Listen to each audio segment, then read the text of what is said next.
but it's set in stone now. The clock is ticking in a meaningful way now, and the window for survivors to bring their claims and tell their stories is closing.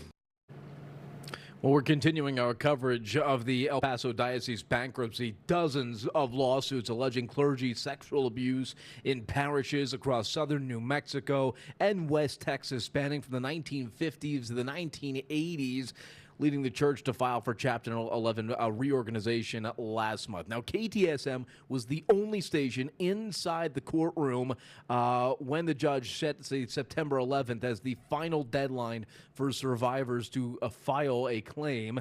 Our KTSM 9 News reporter Jesus Baltazar has been our eyes and ears in this whole process, and he reports on what happens next. And the parties to the bankruptcy start to get a sense of, how many survivor claims are we dealing with here? Who are the priests involved?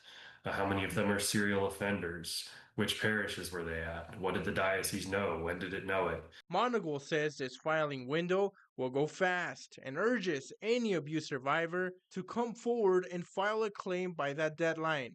Otherwise, they could lose their right to compensation. So for anybody out there, who is grappling with this and has been on the fence about it, whether that's for days or weeks or years or decades, there is just a meaningful hard deadline now in September. He adds that the deadline will reveal exactly how many claims they are dealing with.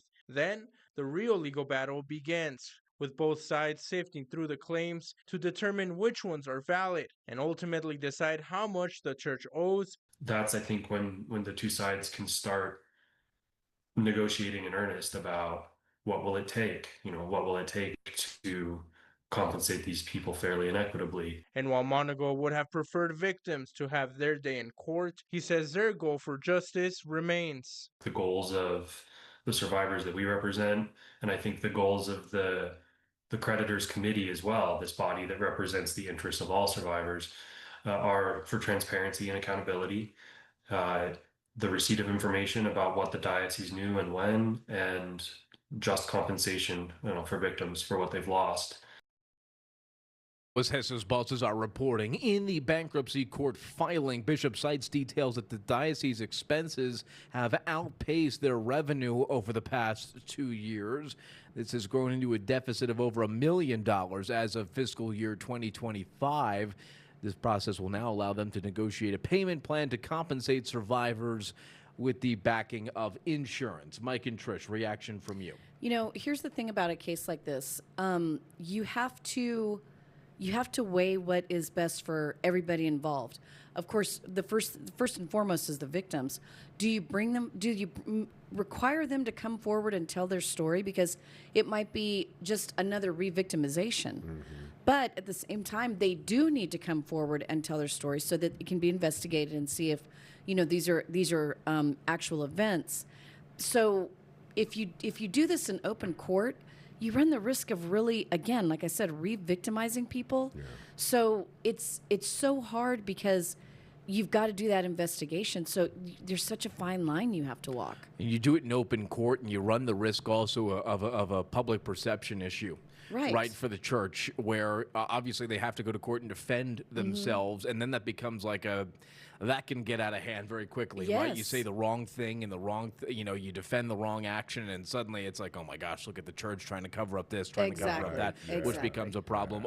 Also, I should note for this, victims in this case, you can refile. If you've already filed a claim in the past against the church, you can now refile again. Even if you've already been compensated, you can refile again in this case. It's a totally new setup. So folks that have already done it or haven't done it, it's open house for anybody that wants to do it. But it is a complicated case, and I guess they're looking at this and saying there's just no way we can handle all of these inquiries without doing something with our finances. We're already in a hole, and if we don't do something, we could go under. And you're right, it's complicated as well because you can't just get rid of the church. No. Right? Like you can't go bankrupt and then all of a sudden there's just no church. Exactly. Like in the area, there's no diocese. Like that can't happen. And I know online a lot of people were saying, "Oh, you guys are just trying to protect your assets." I think you guys think we have a lot more assets than we do. We're the Diocese of El Paso. We are not the Vatican. Very I mean, we do assets. get some money, but the money that gets raised here in El Paso for the church is really what they're operating on. You know, they're not getting this gigantic check every quarter from the Vatican. Right. It is very much a locally, funded diocese. And honestly, we're a poor diocese. So, I mean, I'm not saying that we don't want to compensate the victims. Of course we do. Of course we do. But at the same time, we also have to work within the budget constraints that are there. Yeah, and they've already been strained. Exactly. Even before we got to this point. So more to come on that.